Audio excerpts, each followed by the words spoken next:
good evening to everyone. My name is Enzo Traverso from the Department of Romance Studies, and I'm glad to introduce this second annual Mosse Lecture, which is now institutionalized as a regular event at Cornell University. And this year, we are delighted to host Professor Camille Robcis from Columbia University. Camille doesn't need to be introduced here at Cornell, where she obtained her PhD and taught for 10 years before moving to Columbia University. At Columbia, she is professor of French and history and is currently chairing the history department. One of the most reputed scholars in French history. She is the author of many academic articles in the field of intellectual history and the history of sexuality. But she also wrote many interventions in magazines and blogs and radio, for thus becoming a distinguished actor in the public debate in both the US and France. She has received fellowships from numerous institutions, including the Institute for Advanced Studies of Princeton, the John Simon Guggenheim Foundation, and the Society for the Humanities here at Cornell. Camille has written 2 acclaimed books, The Law of Kinship, Anthropology, Psychoanalysis, and the Family in France, published by Cornell University Press in 2013. Which analyzes the impact of structuralism, notably the works of Claude Lévi-Strauss and Jacques Lacan, on the French law about family and same-sex marriage. And this book won the 2013 Berkshire Conference of Women Historians Book Prize. Her second book, Disalienation, Politics, Philosophy, and Radical Psychiatry in Post-War France, published by the University of Chicago Press in 2021, studies the history of the movement called Psychothérapie institutionnelle, a movement that merged psychiatry and politics, particularly Marxism, in France in the mid-20th century, opening new intellectual and clinical paths that inspired figures such as Frantz Fanon, Georges Canguilhem, Félix Guattari, and others. Disalienation was awarded the 2024 Frantz Fanon Outstanding Book Award from the Caribbean Philosophical Association. Tonight, her talk presents some ideas from her new book, forthcoming with the Princeton University Press, titled "The War on Gender."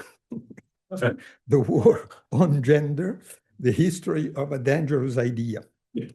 As for the past year, this annual Mosse Lecture is sponsored by the Departments of Romance Studies, History and German Studies, by the Institute for German Cultural Studies, and by the LGBTQ, the FGSS, and Jewish Studies programs. And it benefits from the general support of the Mosse Foundation at the University of Wisconsin-Madison. So please join me in welcoming Camille. Camille Robcis. Thank you so much. You said this was going to be a short introduction, but it was very generous. Thank you so much, Enzo, to the co-sponsors and to the George Mosse Lecture Series. I really can't think of a better scholar to be honoring today as we think about the role of gender and sexuality in the consolidation of fascism, not only in the 1930s, but today also. So I'm really thrilled to be back at Cornell and to as Enzo said, I spent 10 very happy years here, so and more years even as a graduate student before that. So it's great to see so many people in the room and so many friends. So what I wanted to do today was talk about this book that I just finished, titled The War on Gender, which is forthcoming with Princeton. And I'm on the very last round of edits. So if you have comments, suggestions, anything else you think I absolutely need to change or clarify, and hopefully not everything, but this is the time to tell me. So first, let me give a little bit of background to how I got into this project. I got interested in this question of anti-genderism after the 2013 protests in France around a law that legalized same-sex marriage, the mariage pour tous. And so there was these huge protests in the streets of Paris.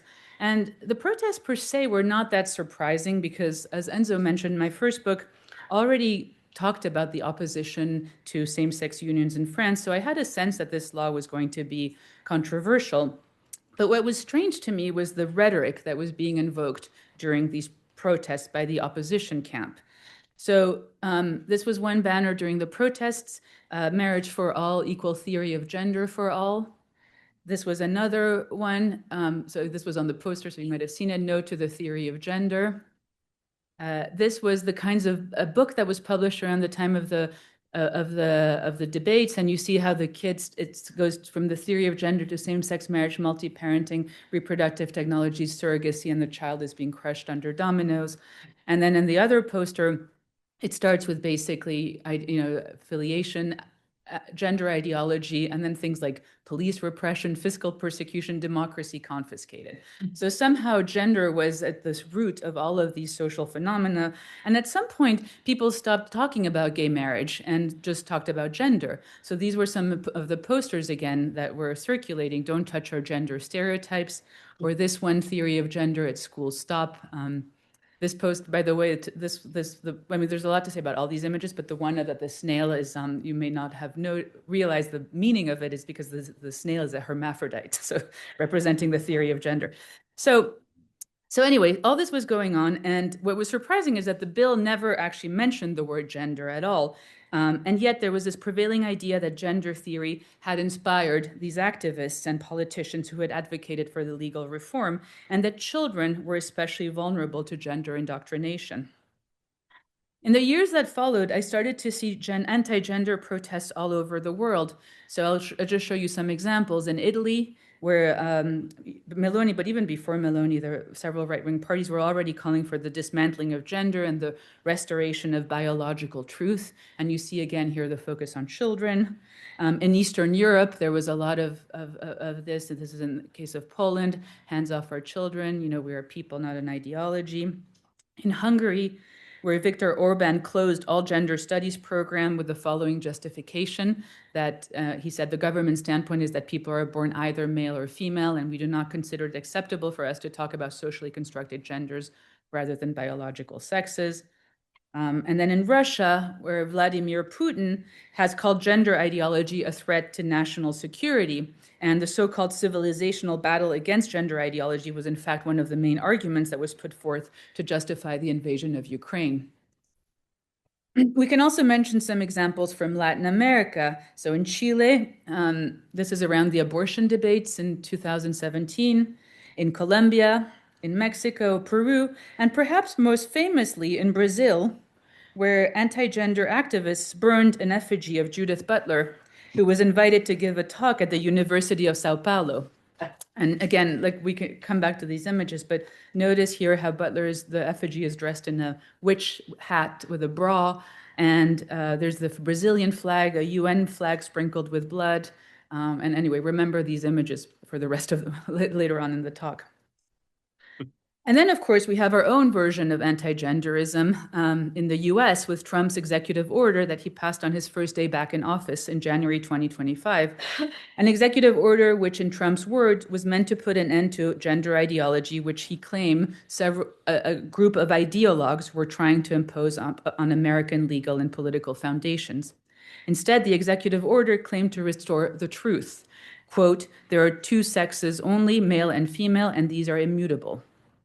And to be sure, the practical consequences of this executive order were felt immediately, especially in the transgender community, their legal protections were severely curbed, if not entirely eliminated. So my book is essentially an attempt to make sense of this image, to try to understand why this random person in Brazil is blaming Judith Butler for destroying children's sexual identities, but also, as we saw in previous images, for being a witch, for destroying Brazilian sovereignty, and for embodying the UN. Butler, who, by the way, before becoming the favorite scapegoat of the anti-gender movement, was famous for their arduous style and theoretical complexity. You may know that Gender Trouble is not exactly an easy book to read. So how did we get to this image?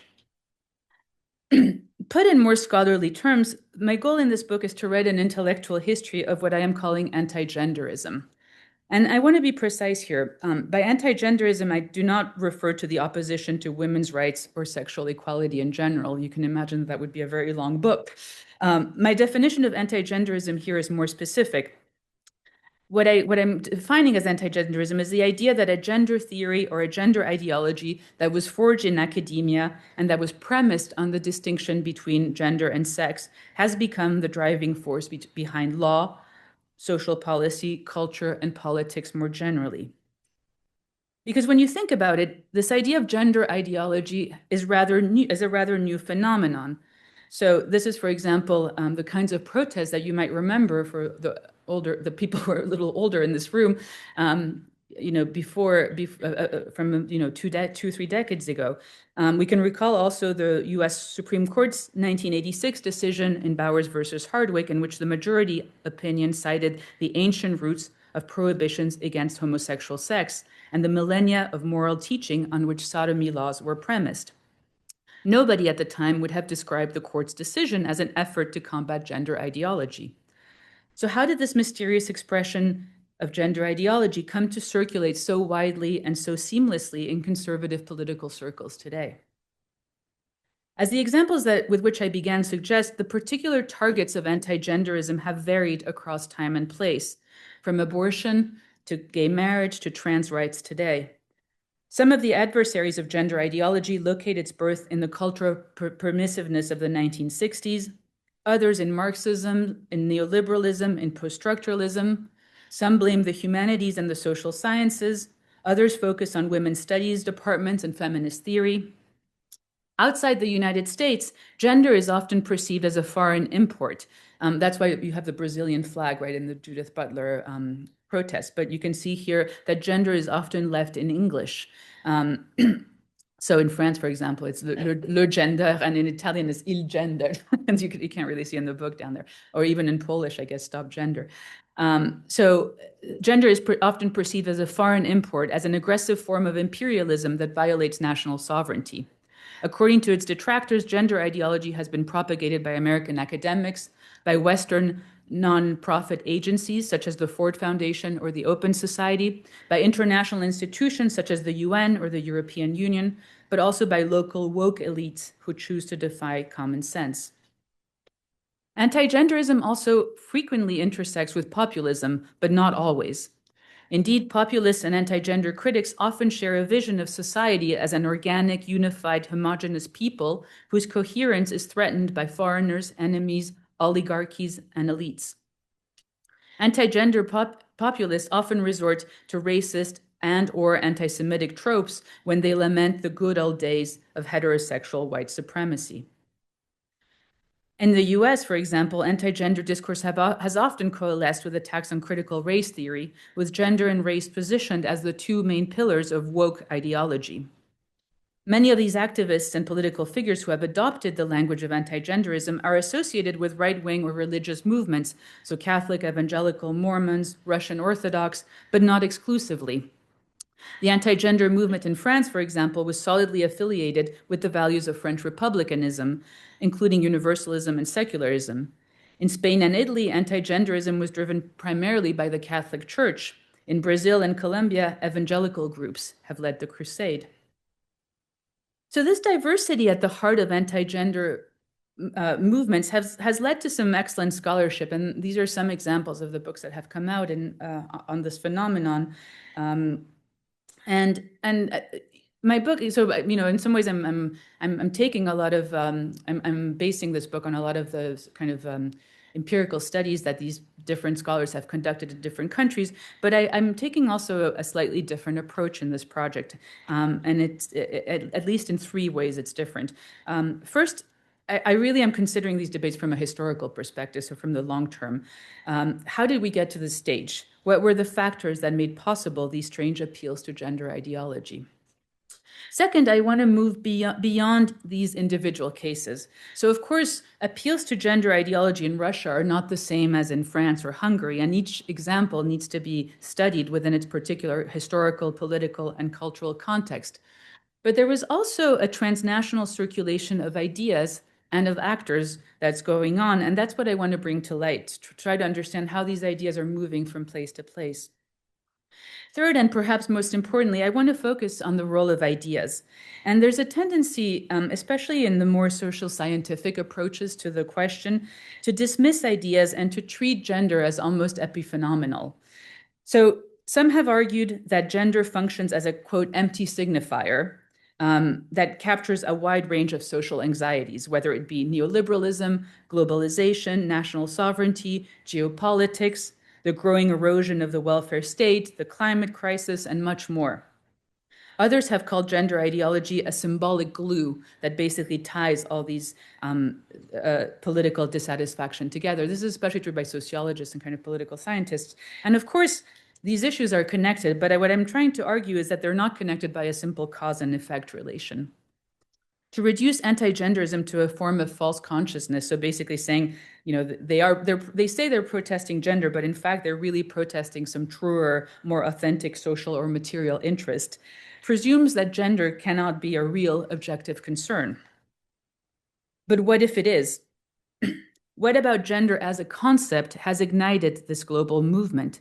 What new horizons did the concept of gender open up for scholars and for activists who first mobilized the term? What can gender tell us about bodily autonomy, about the family, and about the social body? What fears and fantasies about nature and culture, biological determinism and social constructionism, familial reproduction, norms and social belonging did gender come to encapsulate? Through what historical process did gender become so effectively and politically charged? In other words, what about gender, the concept, was deemed so threatening that it inspires people to burn effigies of Judith Butler in the streets of Brazil? So that's the project. And now let me tell you a little bit about what I've found. So essentially what I do in the book is I put forth two arguments, one that is more historical and one that's more conceptual. First, I argue or show that the anti-gender movement was born in the mid-1990s in the context of large conferences sponsored by the UN, specifically the International Conference on Population and Development held in Cairo in 1994 and the 1995 Fourth World Conference on Women in Beijing. The term gender agenda in relation to feminist theory was first uttered at these UN gatherings by Vatican delegates and a few of their key allies who then propagated the expression within the political world. Now, I should say that this origin story has by now been pretty well established by those who, both by those who participated in the events, but also by scholars of anti-genderism. But here again, I'm interested in tracing the longer history, in some ways the prehistory, that made possible this odd encounter between the UN, the Vatican, and feminist theory in the mid-1990s. Because if you can tell from these two pictures, the UN is not exactly known as the hotbed of radical feminism or of post-structuralist theory. So the question is, how did Judith Butler's name even enter these conversations, right?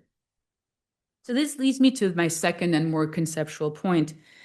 By the mid-1990s, there were two usages of gender that coexisted.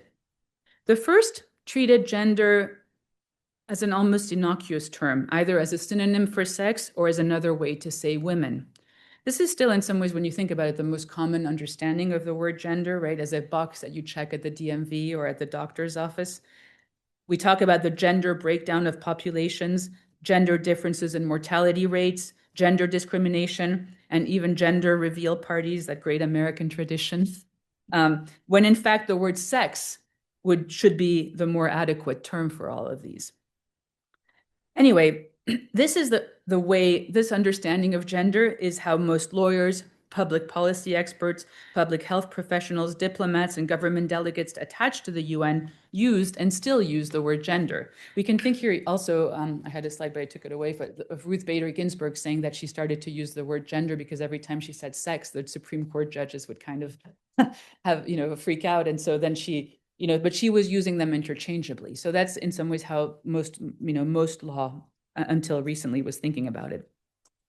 However, in scientific and academic circles, a second conversation around gender was taking place around the same time, one that emphasized the difference between sex and gender. As many scholars have pointed out, the notion that gender, the term gender was originally not actually a feminist concept. It was first theorized in the domain of science, of medical psychology and sexology during the 1950s and 1960s by people like John Money and Robert Stoller, who were psychologists, medical sexologists. Money first coined the term gender when he was working with intersex children whose sex assigned at birth conflicted with their sense of gender identities. And what he comes up with this idea of gender to what he said, I'm quoting him, to redress the mistakes of nature.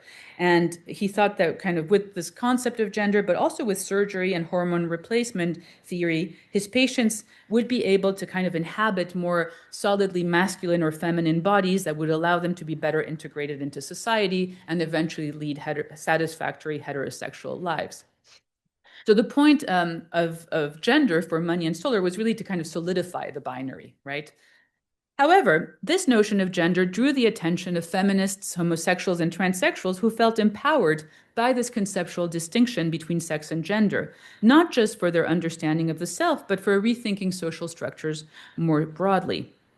The writings of Money and Stoller circulated in feminist, gay, and trans circles during the 1960s and 1970s, and they were taken up by second-wave feminists who were trying to understand the persistence of sexism in everyday life. So here, this is the genealogy I trace in the first chapter. The first feminist that I found that kind of cites Money and Stoller's understanding of gender is Kate Millett, who in her 1970 book, Sexual Politics. And so she cites Money and Stoller to argue that patriarchy was neither biological nor natural, but a political institution that depended on a particularly gendered organization of the sexes.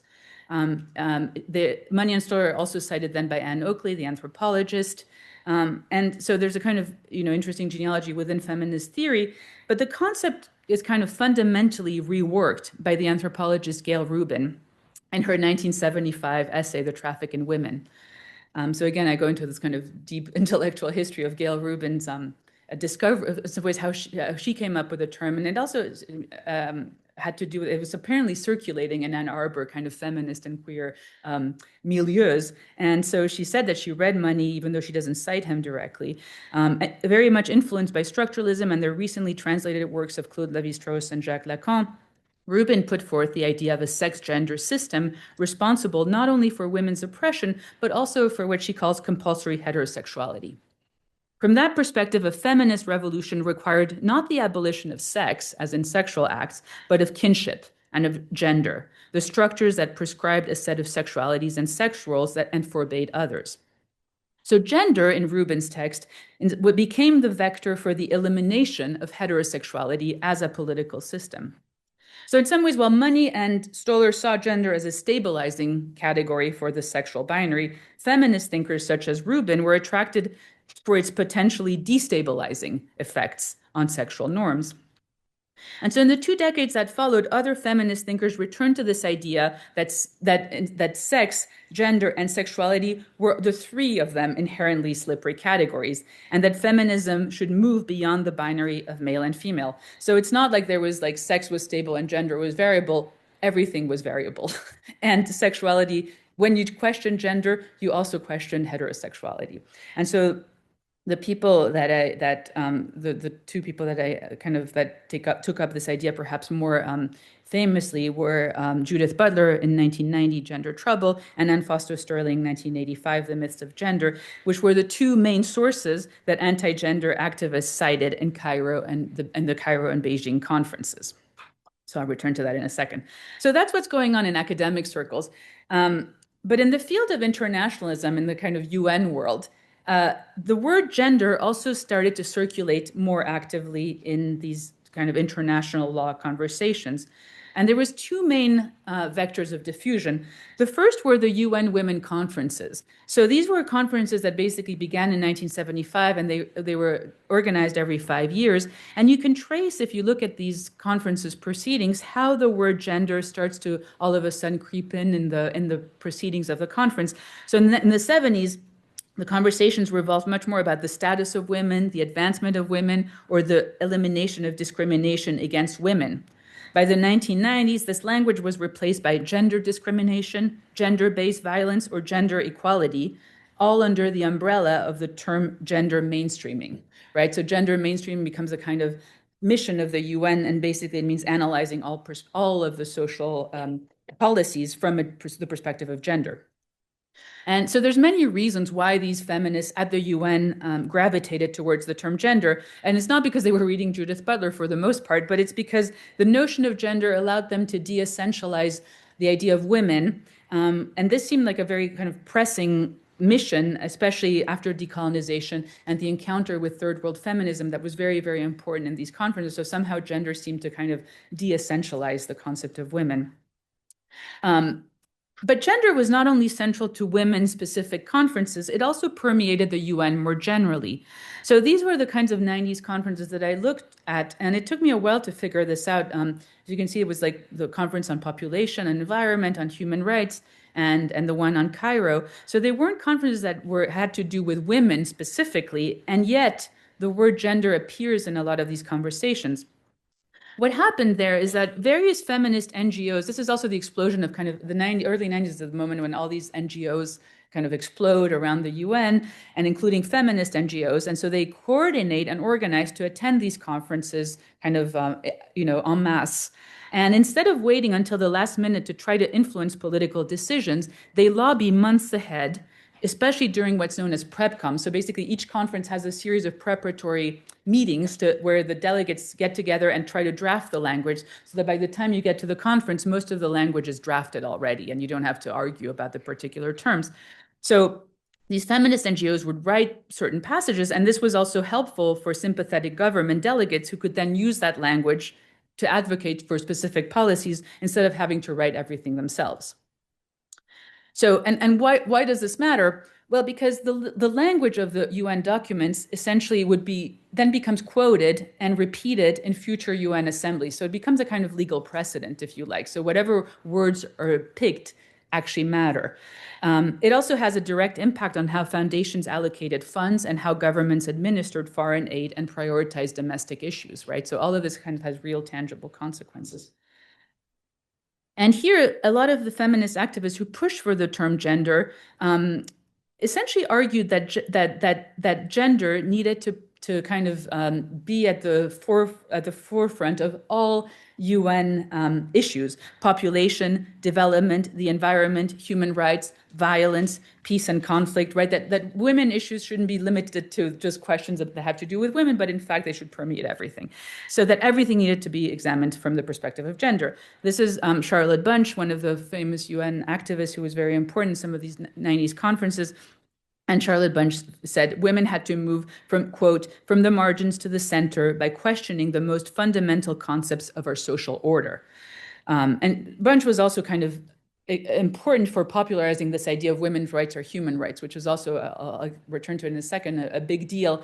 When you think about it, it seems rather innocuous again, but from there you can see how people would argue that an abortion is a human right, right, and all these things. And so the Vatican becomes very obsessed with this particular formulation. So for these activists, gender helped these activists politicize the domain of the intimate and place power at the center of these discussions.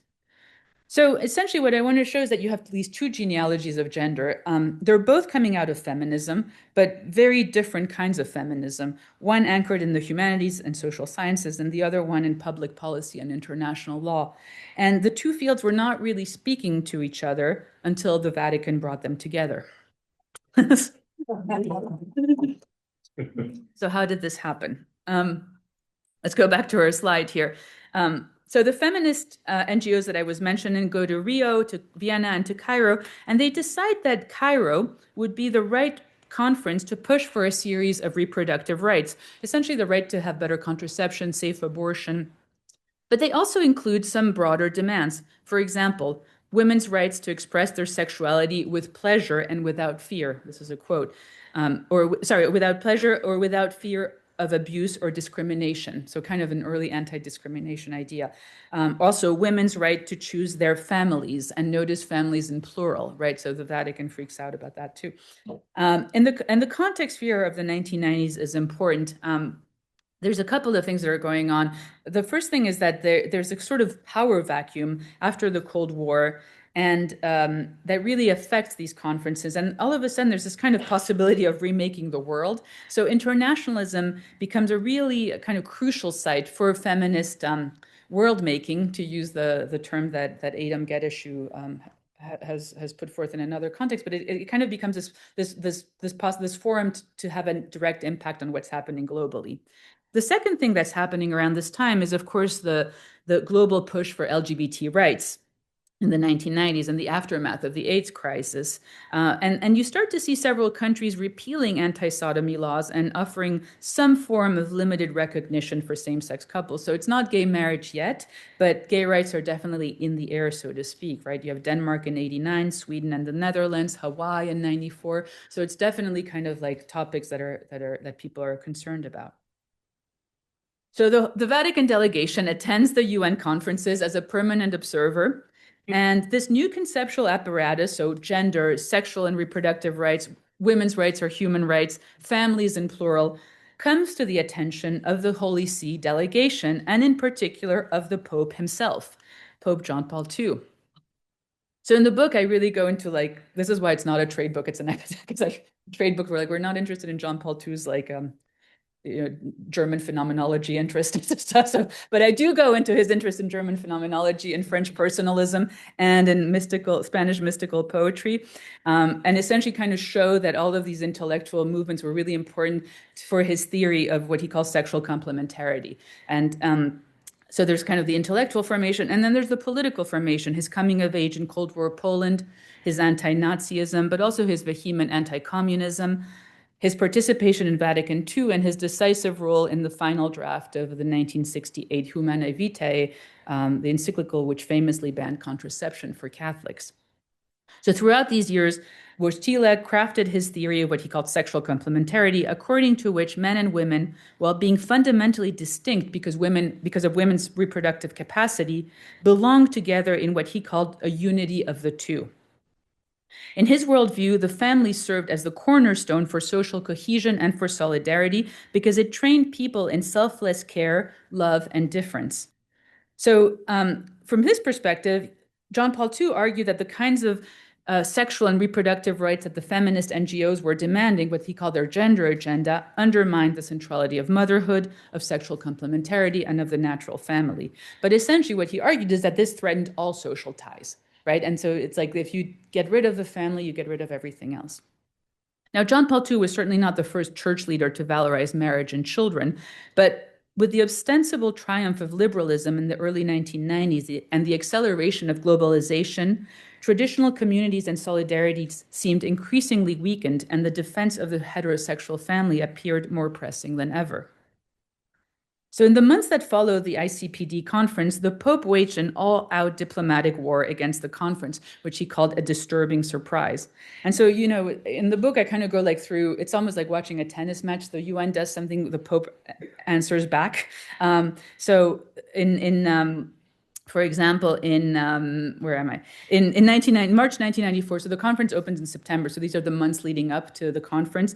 So in March, the Pope summons all of his ambassadors to Rome to help fight the Cairo document. And by the way, he had only summoned all his ambassadors 3 times before: the Gulf War, the breakup of Yugoslavia, and the formal recognition of the State of Israel by the Vatican. So this is a big deal to call your ambassadors back, right? And he basically tells them, go back to your countries and start to fight against the Cairo document.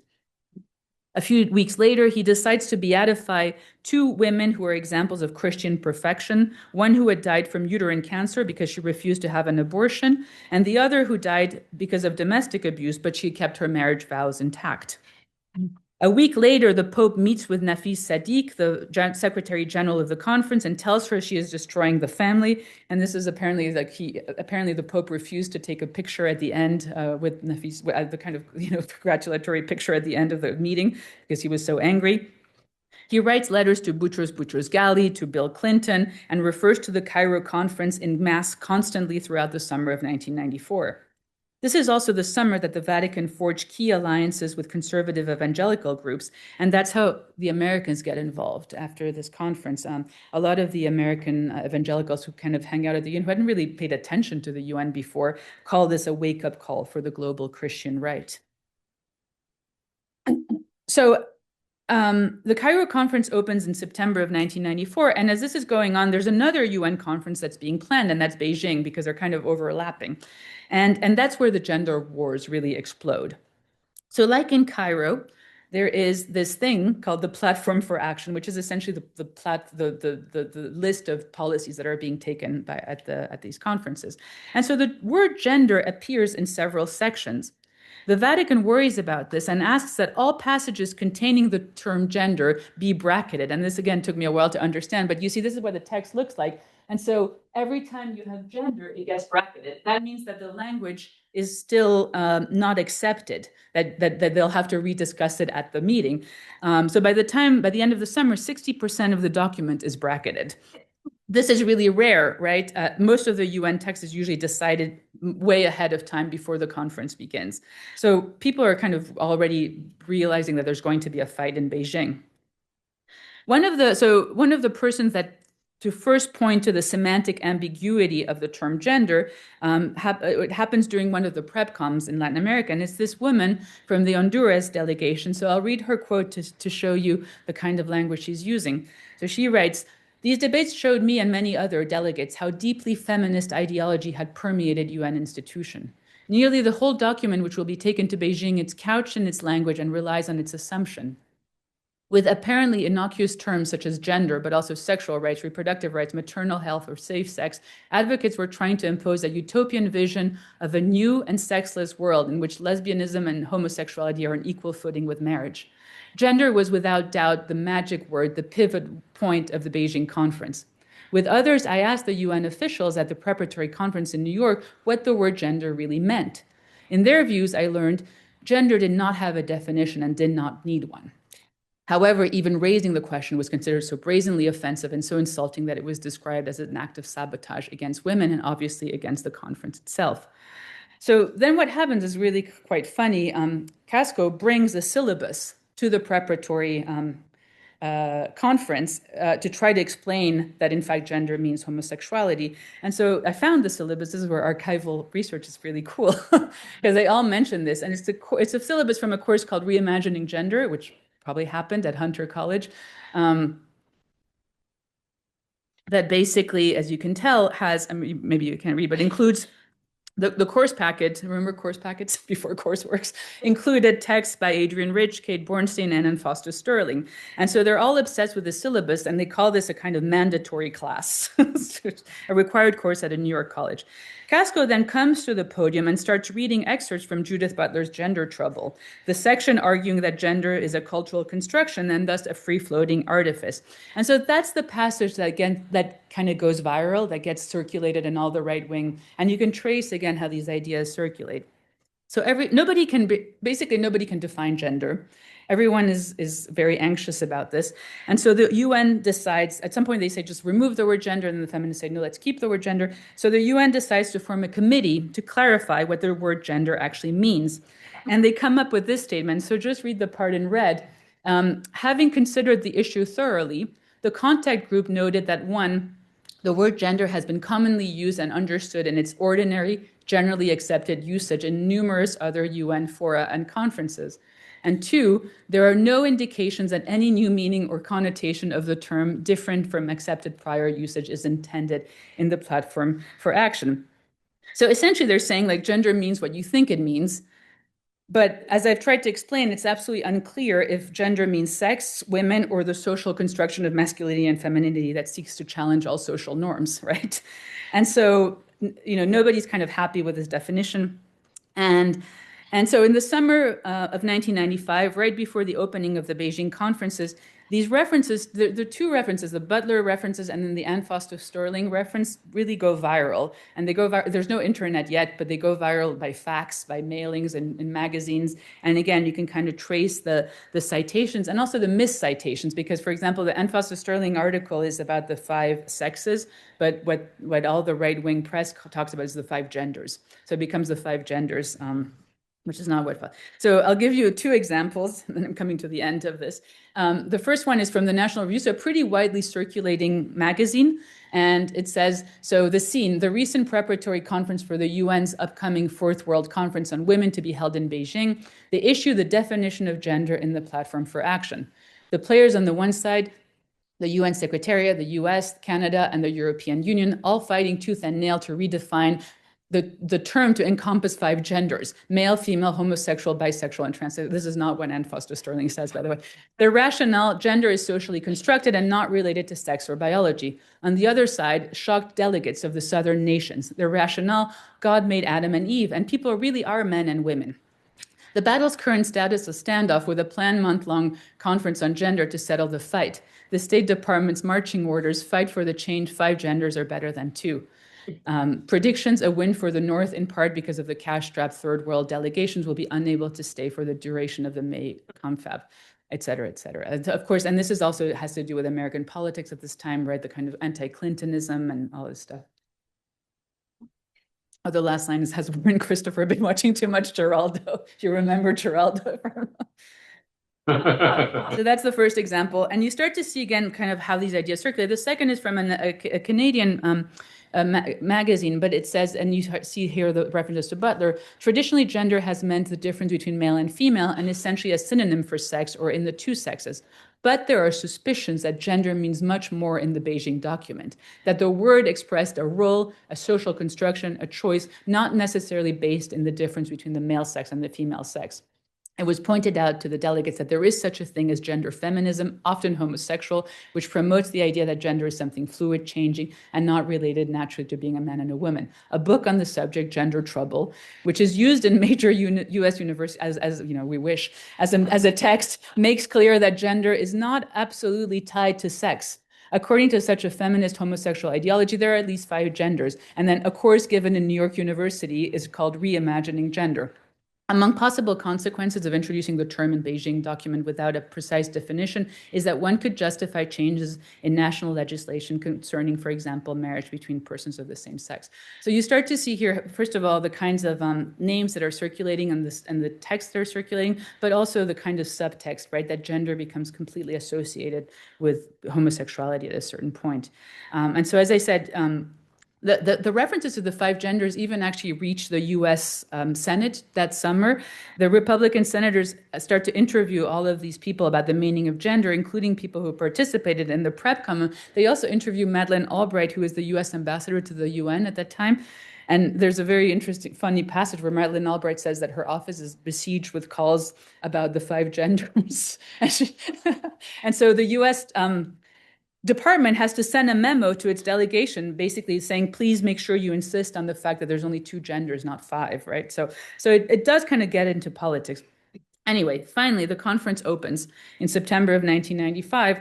And again, this is not exactly the image of queer radicality, but the slippage between gender and queerness has sort of become inevitable at that point.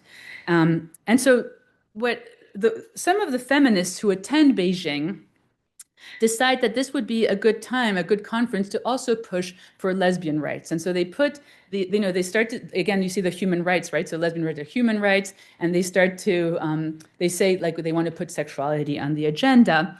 And they also decide to create, they set up what is known as the lesbian tent. And so the lesbian tent is in the NGO forum. It literally is a tent, as you can see. And you can see the 90s fashion with excellent vests and overalls also. And it's literally a tent, and it serves as a space for daily meetings, for workshops, for press briefings, for lobbying strategies. The lesbian tent becomes a total obsession of the right-wing press because it's almost like a kind of institutional translation of gender ideology. So the idea here is that gender, like lesbianism, is contagious, right? That both aim to recruit innocent women from the third world, especially, and expose them to these dangerous texts and practice that would make them relinquish their marital and familial lives. So I found this one slide from a newsletter from Focus on the Family, and I'm not going to read them all, but these are the titles of the workshops that they imagined were being offered at the lesbian tent, and they're really quite funny. And apparently, because I've talked to people who were there, some of them actually did happen. But my favorite one is lesbian in the Baltics.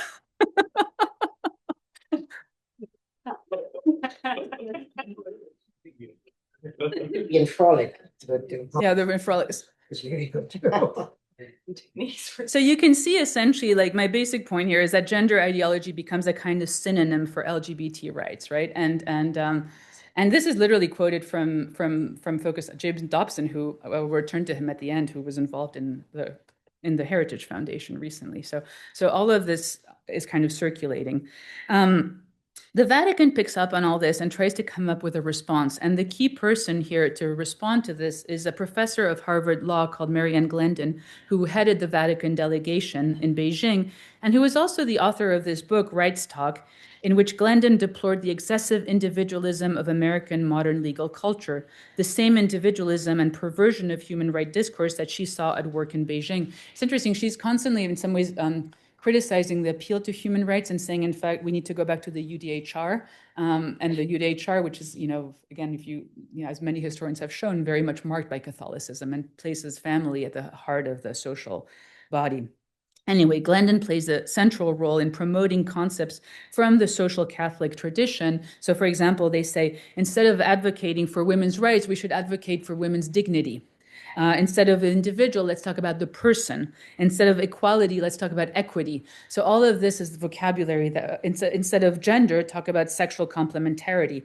By the way, so I spend a lot of time on Glendon's archives. She played a super important role in kind of training a younger generation of Catholic lawyers, including many of our Supreme Court justices. So when you hear these words, this is kind of the background. So not just her, but the kind of social Catholic tradition, right, that we see today. So after Beijing, how did these ideas travel to, in the rest of the world? Essentially, there's a kind of Catholic diffusion, and then there's a more political kind of lay diffusion. In the Catholic circles, there's two main vectors of diffusions. One of them is these Vatican think tanks, and Glendon headed one of them for 20 years. She headed the Pontifical Academy of Social Sciences. But you can see that there's many other pontifical councils that John Paul II set up. And they operate like think tanks in the sense that they invite experts to talk about current events, political problems. And one of them, conversations that happened in a lot of these discussions, was gender. What does it mean? And so in 2003, the Pontifical Council on the Family published this 900-page book called The Lexicon on Ambiguous and Colloquial Terms About Family Life. And it had several entries on gender ideology, and new definitions of gender. So essentially kind of producing gender, right, and producing a new definition of gender, or at least of anti-genderism. And this is the kind of abbreviated version in French. It was translated into Spanish, into French, into a lot of languages. And the French version was really important during the gay marriage debates. So again, you start to see how certain activists would get kind of would have access to this vocabulary and to these arguments. The second main vector of diffusion was the Congregation for the Doctrine of the Faith, which was headed by Joseph Ratzinger from 81 to 2004, basically until he became Pope Benedict XVI. Ratzinger regularly condemned the so-called radical feminists' use of gender, as I'm quoting him here, that obscures the differences of the duality of the sexes and calls into question the family and its natural two-parent structure of mother and father, and makes homosexuality and heterosexuality virtually equivalent. And in 2008, once he was elected Pope, Ratzinger called for the creation of what he called a movement for human ecology. So just like you had the ecology to preserve trees and the planet, you had to preserve heterosexuality, right? So again, and these terms become really important. So part of the gay marriage, anti-gay marriage front in France called themselves human ecology. If you don't have this background, it would just seem weird, right? Several lay establishments also played a pivotal role in propagating anti-genderism to broader political circles. I'll mention two. The first one is the Center for Family and Human Rights, CFAM, which is a nonprofit organization founded in 1997 to lobby against the UN's so-called gender agenda. And the second is the Howard Center for Family, Religion, and Society, a research think tank located in Rockford, Illinois, also born in 1997, which coordinated the World Congress of Family. So that's a really important conference. Essentially, they had them all over the world, and they're still going on with a little bit less steam, however, but they had them in Mexico, Poland, Russia, Salt Lake City, Italy, Hungary. And they brought together a number of anti-gender experts, so-called experts, but also religious figures from Catholic, evangelical, Mormon, and Russian Orthodox worlds, but also political leaders, including Viktor Orban, Matteo Salvini of Italy's Lega Nord, the Russian archpriest and close ally of Putin, Dmitry Smirnov, and Mike Pence, at the time the vice president of the United States. So you can see through these capillary networks, the rhetoric of anti-genderism starts to travel all over the globe, including in the United States, where it's taken up by right-wing think tanks after the first Donald Trump election in 2016. So by the time Trump was reelected in 2024, anti-genderism was solidly inscribed in the political and intellectual vision of the MAGA movement, especially through the Heritage Foundation and its Project 2025.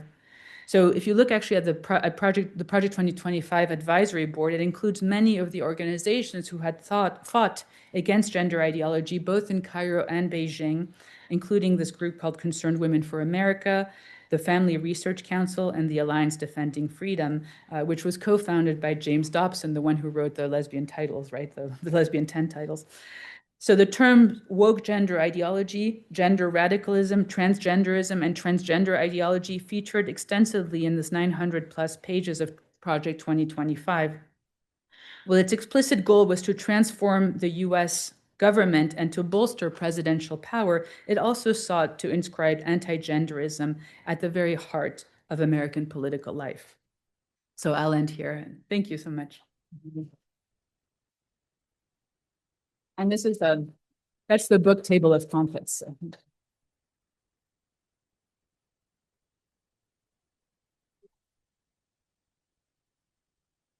Questions? Yes. Microphone. Oh. Oh, here.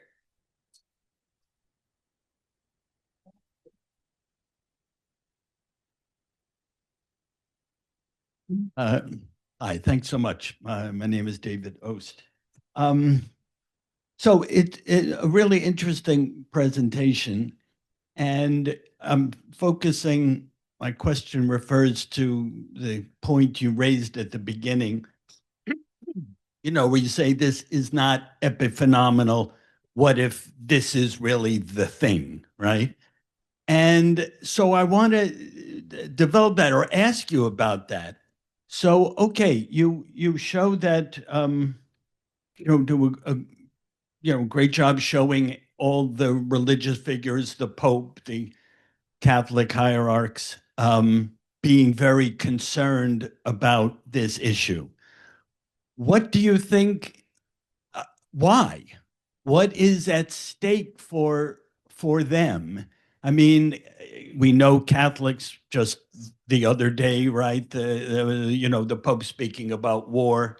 They could talk about poverty. They could talk about child abuse, even outside of their own participation in that, because they certainly have talked about that. So, but we know, and you show that they talk about this issue. And that's what leads me to think, so maybe it is epiphenomenal in the sense that by talking about that issue, that's the issue that can get them connected to the political right, which has resources, which has power, and they're then using them, right? So, yeah. So. Yeah, no, that's a very good question. And I struggled with this, obviously, because what is it about? I mean, I think the answer I've come up with is that, it has to do with this kind of triangulation of sex, gender, sexuality, right, that I was trying to point to, that somehow if you question one of the terms, all of it crumbles. And because sex and gender are at the root of essentially kinship and the social structures, a world in which you would shift this particular concept means a world in which you shift society, which might seem really obvious, but in some ways the stakes are huge, right? If you're trying to kind of keep a particular vision of the world that depends on, in the case of John Paul II, on the complementarity of men and women, because that is the root of all social solidarity, of all of like the kind of the root of the edifice. If you take that away, it all crumbles. So I think that's why I think the idea is, because I don't think it's all Catholics. I think it's a particular version of, this is very much John Paul II and Ratzinger. I mean, Francis was not great on the issue either, but a nice Jesuit I talked to explained it to me in a way that he said, John Paul II and Ratzinger were professors, so they were really cared about the ideology. Like they really wanted to get the ideas right. Francis was more a scientist, and he kind of was like more empirical, like what works, what doesn't work. Like he was not great on this issue, but I do think for them, it was linked to a kind of worldview, an intellectual and political worldview in which the kind of the heterosexuality was so central, and that particular concept in the way it had been defined by this tradition. I mean, I'm not saying that they were themselves reading, Judith Butler or Gail Rubin, but that they had read enough that they saw that somehow if you destabilize that concept, you destabilized everything. So you're not seeing it as connected to political right. Yeah. It is connected to, no, of course it is. And that you're right that these alliances were crucial. I mean, like in some ways, like the alliances, and they're surprising alliances in many ways. I mean, like even the alliance between Catholics and evangelicals is weird in many ways. I mean, the fact that now that there's no more distinction on this. So yes, I mean, I do think they're political alliances that are strategic, but I'm not sure that makes gender epiphenomenal as such. But I'm willing to be persuaded, or I'm willing to kind of, again, I'm not saying that they're not related to these other concerns. Of course they are, like, but the question is, why is she not protesting neoliberalism? Why is she protesting Judith Butler? Right? What is, because she could be protesting neoliberalism too. Just one last point. I think, to support your point, like John Paul in Poland was not on the far right politically. No, he's not. Yeah. But that's the thing about the church that's complicated, is that even at the UN conferences, the church is actually, this is why the 90s is very interesting, because it is the kind of, the 90s conferences at the UN are very different from the 70s. The 70s women's conferences, they're all talking about, economic justice, anti-racism, anti-Zionism. It's all like very, kind of out there. And then by the 1990s, after the collapse of the Berlin Wall and the collapse of the Soviet Union, it's the kind of neoliberal consensus. And the Vatican is the only institution talking about social rights. So they're talking about elderly care, child care. So they are talking about social issues in the way that other countries are, like the Western countries are not talking about these anymore. But for them, it's all still anchored in the heterosexual family, right? And so that's what's complicated. Anyway, I hope it makes sense. Thanks so much. This is super interesting. And I have a very small question, and that has to do with me not having been in the US long enough to know this, which is, before gender became gender, were gender and sex really more or less synonym? Because we do know, of course, there's never full synonymity. So I wonder whether, if you do a sort of conceptual history, whether there is something like a precursor to this distinction. That's a small question. And then the bigger question is turning things around rather than coming top down from Catholic Church to then the people in the streets, more the other way around. And here, actually inspired by a good friend of mine here in Ithaca, an artist and writer from Georgia, not Georgia, USA, but real Georgia, as I would say.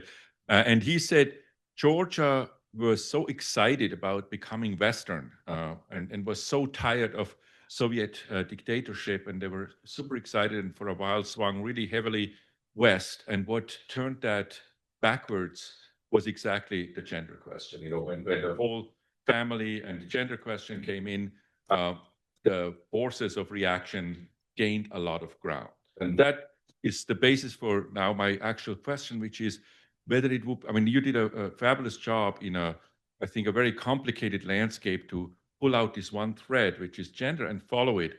But I wonder whether at certain junctures it would not be very important to do a sort of cross-section and say, what is gender and the fight over gender aligned with? And I'm thinking of Glendon in particular, and her, in my opinion, as a fallen Catholic, very questionable role in the Human Rights Council that Trump had during his first presidency, guided by Mike Pompeo, who is now, of course, no longer around. But she was the chair of that, and actually 2 German studies colleagues from California, unfortunately, were not were part of that too. Which one of them with his doctor father in our department, so very disappointing development. Russell Berman, if anybody wants to know, and David Pan from Irvine as well. I actually happen to have read that document because on a special issue they were editing. They asked me to write a response. I refused it yet because the document was completely toxic, and it was clear gender was not the key point. There was one selling point for a certain clientele, but what was really at stake there was completely reshaping foreign policy for the US. And actually, the first right that they stressed at great length was religious freedom, and all the rights they stressed were non-material rights. Anything that had to do with material questions of survival and so on, that's secondary rights. That's dispensable. That we can toss out. So it was a real concerted effort to go way beyond gender, and actually ironically, because in gender, they suddenly insist on materiality, and here they do not, And so that's just one example. I think Ratzinger is very different on that count, actually. And John Paul is different again from Ratzinger. I actually think Ratzinger is the much better philosopher. Yeah, agreed, yeah. John Paul II, But so I wonder whether these different alignments, the issues that are bundled with gender, would not be important, at least in the sense that even though for the general public, it may look more or less the same, the inflection always is quite distinct. And it would be worthwhile remarking on that in the sense of something like a conceptual history. Totally. No, that's great. Thank you, Peter. I'll say, on the first question is easier. The term gender obviously comes from grammar, right? So it's like, male, female, neuter. So that's the gender of words. But my question was more like, when did the term gender start applying to people? And in the early modern, according to the OED and stuff, in the kind of early modern time, it starts to it's you say the fair gender, it means like it's like a synonym of sex. But then in the kind of 20th century, it becomes more used interchangeably with sex, right? And then basically there's a kind of shift in the 1950s when these doctors take it up. Now, what I didn't know is that these texts had been read by feminist thinkers, like the kind of money and it is, I think, an American story, because the word is, because we think like gender comes from Simone de Beauvoir, you're not born a woman, and in fact it doesn't. I think what Beauvoir is doing in Second Sex is actually not gender as such, because it's obviously she's talking about the cultural construction of femininity, but she's much, she's a phenomenologist, she's much more interested in the body, and it's not this kind of division between body and idea that you have with these people, I think, and later on. So that's the kind of genealogy that I'm tracing here. Now, of course, like by the time Butler comes in, like they're very influenced by Judith Butler and the French feminists and all that stuff. So that's very much a kind of book of its time, But Glendon, I think in terms of the conceptual, you're totally right. And I do try to do that a little bit, even though what I do is what you can see, at least in the stuff I have, is how it changed, how what was referred to as gender changes historically. So as I said, in Cairo, it's much more contraception and abortion, and then it becomes really kind of gay marriage, and now it's all trans stuff, right? So that you can see like what gets associated with these things. But I think in Eastern Europe, there's a lot of studies of this, and I think you're right. And I think in this case, in Eastern Europe, it's definitely linked to fears about globalization and about neoliberalism and about all these things. And in fact, for example, the Russians really use that to kind of pull a lot of the Eastern European countries towards them. I mean, that's why the World Congress of Families, when you see them, and they had one in Georgia, actually, it's this whole kind of fight. Are we going to be European? Are we going to be anti-European. So it gets mediated in different ways. In some ways, I think that would have been too much of a broader project. And there are really good social scientists who have done that. I wanted to kind of stay more at the conceptual, but I think you're right. Like, I think the question is tracing now how it gets associated with different things in different places. Yeah, Robert. I mean, thank you so much. It was a wonderful paper. My question, your paper made me think of something Stuart Hall said at the end of his life, just before he died, where he said he felt like his generation of the left had lost politics generally, but they had won social issues. That they, you know, that they'd won gay rights, they'd won racial equality to some degree, you know, in Britain, and so it feels like you've traced a kind of history of a backlash in a way.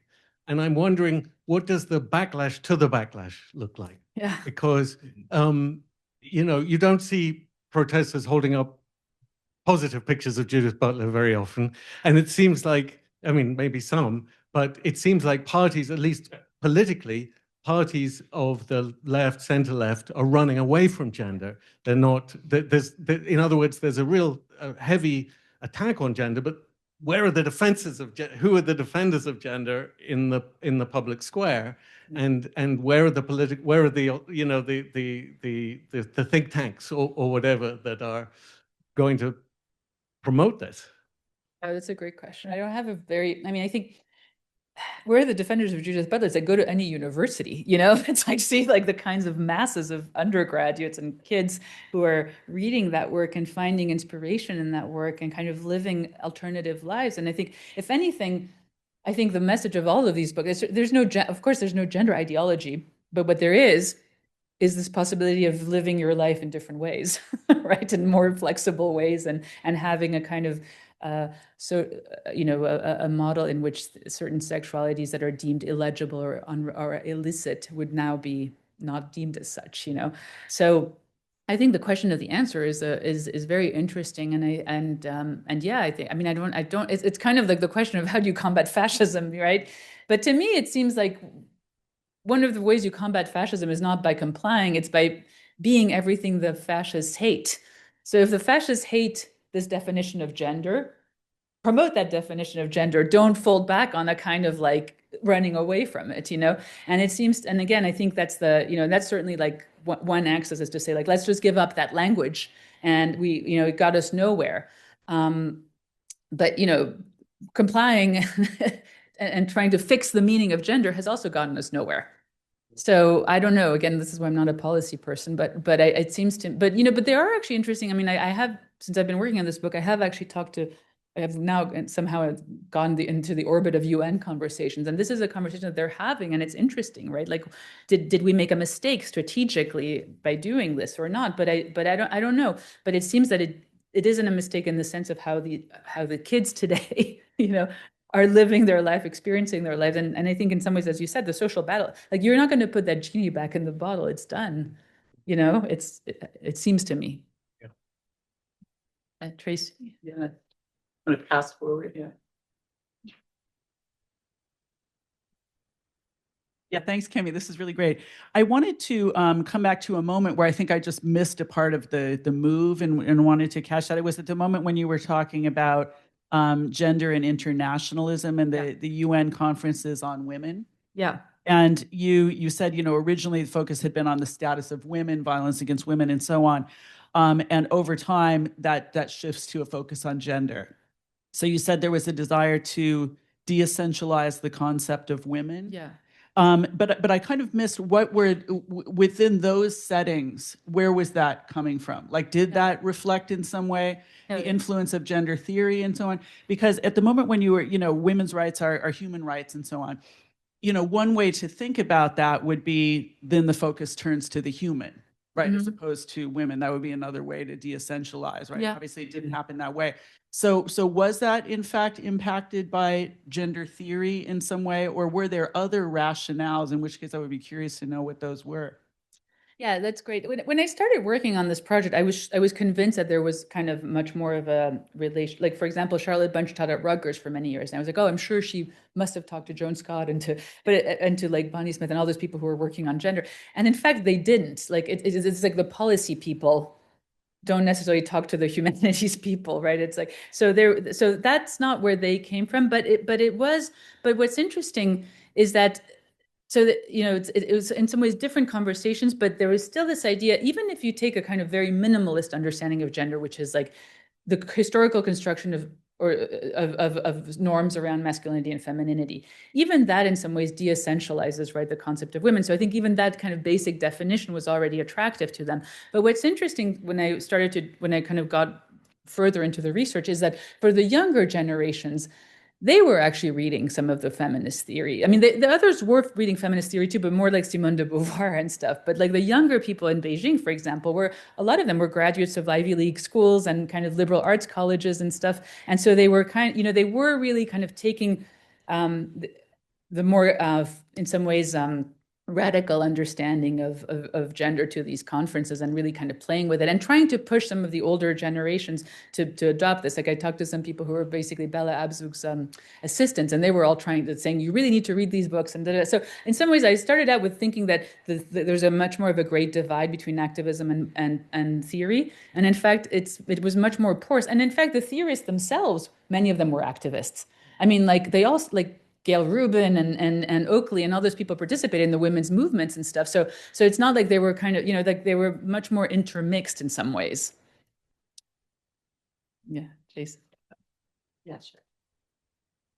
Yeah, thanks, Kimmy. My question actually follows that response to Tracy's question, because I wondered if, you talk about these two, I wondered if those kinds of tensions between, let's say, kind of second wave feminists and feminist theory that we're talking about women and women's experience and the authenticity of women's experience and the challenge to that, which was about kind of challenging the stability of the category of women, whether those intellectual debates, so beyond the kind of question of anti-genderism, but kind of like within the politics, within the kind of different theoretical orientations of feminist politics, if those tensions ever played out in these internationalist kind of UN contexts. I mean, the one I can point to, for example, is Judith Butler was involved in the lesbian tent, and all those were sponsored by Eagle Heart, which was the international gay and lesbian, whatever, so human rights stuff that was started by Julie Dorff, who was a graduate of Wesleyan University. And for example, Judith Butler was on the advisory committee. It was a group born in San Francisco, very much influenced by ACT UP, by Queer Nation, by all this stuff. And Butler, for example, writes in the second preface to Gender Trouble that in some ways participating in this group made them rethink this idea of universalism, that the Gender Trouble has a very strong critique of universalism, but at the same time that it can be strategically mobilized in human rights discourse for ways that are interesting. So again, I think that there were these discussions that were vibrant, not by all of them, but I think, as I said, I think the younger generations were really and the tensions were there, and the kinds of questions like how do we go strategically? Do we go in ways that are more essentialist, in the ways that are more de-essentialized? Like, what is the kind of best way to push forward for these? Mm-hmm. Yes, in the back. Hi, I have a question. First of all, thanks for this great talk, and I think it reminds us of where the Catholic Church is in these days, where we think of the Catholic Church as a counterpower to Trump. Although the Pope was pretty good this week. Yeah. Let's remember. But I was wondering, I'm coming from the context of studying the Arab world, and a lot of the and Africa, a lot of the conversations around homosexuality and things like that have this idea that it's a Western import and that they need to fight back against. And, I think of Joseph Massad's idea of the gay international, bringing gayness to the, sort of endangering queer people in Morocco, in Lebanon and things like that. So I'm curious, is there in this book something about the ways in which the right actually takes the concept of gender to advanced, hegemony, Western hegemony, American hegemony? Like if we think of, U.S. incursion in Afghanistan, liberating women in Afghanistan. So yeah, I'm curious if you talk about that in the book at all. Yes, I do. Yes, and that is definitely an argument that they were using all the time, right? Gender is a Western imposition, and the third world countries don't have these problems, right? It's like, so this is all, and to some extent, I mean, what's interesting is that, as I said, for example, in the context of the women's conferences, you really do see a shift in terms of what is being addressed. And it's there, a lot of scholars, like I'm thinking of Karen Engel's book, but also like my colleague at Columbia, Laila Boulugab, work and stuff they've been very critical of concepts such as gender-based violence, right? And the kind of turn to gender has been a way to it kind of has been coexistent with a kind of carceral feminism that focuses much more on criminalizing gender-based violence, et cetera. So there's definitely been a shift, in terms of the current UN special rapporteur for gender stuff is very kind of gender critical. So there's been a kind of shift in the UN conferences to a kind of, well, I don't know if it's depoliticizing, but a kind of a different kinds of politics, at least for sure. And the argument, that this comes up all the time but of course, to me, the argument doesn't really stand that gender is an imported concept from the West, because the point, what I was looking at is that the NGOs were coming from all over the world. They were not Western. Like for example, women's rights or human rights is attributed to Charlotte Bunch, but it's actually a Thai feminist who puts forth this concept originally. So in the gay and lesbian movement, there's a ton, like the woman who says, lesbian on the agenda is from South Africa, so it's a very kind of interesting coalition that is not at all Western. And in some ways, when you talk to the older, like people like Charlotte Bunch and stuff, they all said like what really shook me was not so much reading feminist theory, was the encounter with third world feminism, like that shook all my ideas that I had before and this and that. So. But yeah, that's definitely is part of the rhetoric, and it works very well in countries like Africa. I mean, you see in the flag, even the Brazil flag, right? Like this is coming from outside. We have to protect our sovereignty, etc. Yeah, Nick. Thank you very much. And I have a question about how you deal with this kind of potted intellectual history that the anti-gender activists or thinkers, whatever you want to call them, that they operate with. And if you see, as an intellectual historian, any structural similarities between their account of how this subversive idea entered the world and older traditions of thinking about such ideas, right? The cultural Marxism came from the Frankfurt School, or anti-Masonic, or Judeo-Bolshevik ideas. And if there are any similarities, or if this is actually a very sui generis account that they have, insofar as they have one, of how it came to have this influence. Yeah, I think I've been thinking about this a lot, and especially Judeo-Bolshevism. I've been trying to think about the parallels there. And again, it goes back to the question of epiphenomenal, right? Because I was thinking, maybe you guys can help me here, but I was thinking like something like or even anti-Semitism for that matter, right? Of course it's about other things, right? It's about like Jews are imagined to embody capitalism and Marxism and all these contradictory things, but it's also about Jews themselves, right? And so so I've been looking at kind of the writings on this question and Judeo-Bolshevism, and also about like why do these fears and anxieties then get projected onto a particular kinds of populations and not others? I don't have a full answer to this, but I think. I think the kind of, certainly that the level of fantasies and fears, they operate similarly, and the kinds of questions, so I do point to some of these similarities and differences about global and embodying contradictory things, right? So anti-genderism is both hyper global and hyper specific, neoliberal and Marxist, so all of these kinds of impossible contradictions are, but then again, the question becomes, why do they get attached to this concept or this thing, right? Yeah. Maybe two more.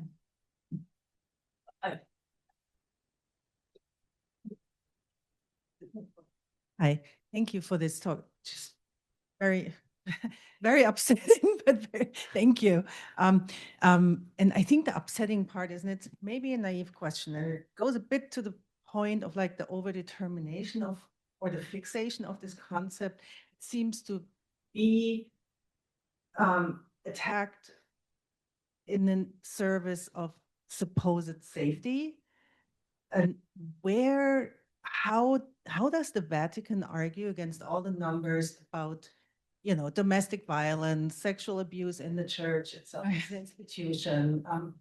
And it's a bit of a naive question, but I mean, so is like everything just a projection, which would be a bit weird. It's a simple way of putting it, but I mean, there's no evidence. I mean, either they don't care about real material violence, because in a way it's all about, it has to be about protection of the idea of, I don't know, family as a whole, whatever.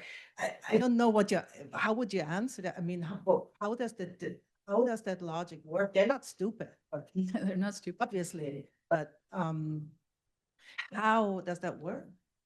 I mean, yes, I think obviously the church is under the period I'm looking at, the church is undergoing major trouble, major drama. And you can see again, in some ways, the positions. And again, you're right, Peter, but Ratzinger and John Paul II are not the same. But Ratzinger, I think, does a lot of the intellectual thinking behind this, because he's at the Congregation for the Faith, right, during that time. And his intellectual trajectory is different, but it is also shaped with stuff that's going on in Germany at this time, and feminism in Germany and all this stuff.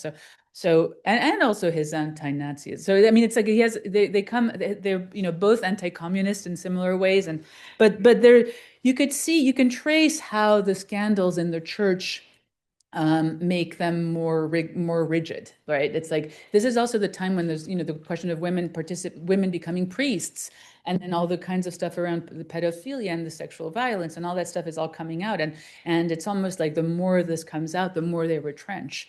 But it wasn't always, again, it's not like, I do try to paint a portrait of Catholicism that's not monolithic, because, for example, in the early women's conferences, there's radical nuns talking about social justice and liberation theology. And so it's, there's tensions within the Vatican. It just goes one particular way. Had John Paul II not become Pope, I think things might have gone differently. I mean, I don't know counterfactual history, but he was, for example, in Humanae Vitae, that was really interesting. The document was very much inspired by the Nouvelle Théologie and kind of like really radical, not really radical, but radical for Catholics movements. And John Paul II, it was Paul, what was he, Paul IV, Paul VI? Paul VI, basically, the story goes that John Paul II sees the last draft of Humanae Vitae and kind of changes it, and it comes back, and it comes out into the way it did. But so he had a huge role in that. But there was, the French priests and the Polish priests were kind of against this. So there was a lot of debate within Catholicism about it. It's just that it's such a top-down structure, and it's so that the dissent, and also John Paul II was very good about quieting all dissensus. I mean, he was so, the diplomacy of the Vatican, I mean, I think that's one of the things I was most blown away by in the research. It is tight. I mean, it is just like, he controls everything, his people, it's like a diplomatic corps, but he has everyone in line, and like all the ambassadors are in line, all the ministers are in line, the press secretary is incredible, this Joaquim, this Spanish guy, I mean, like, they control everything. So this is a real diplomatic war.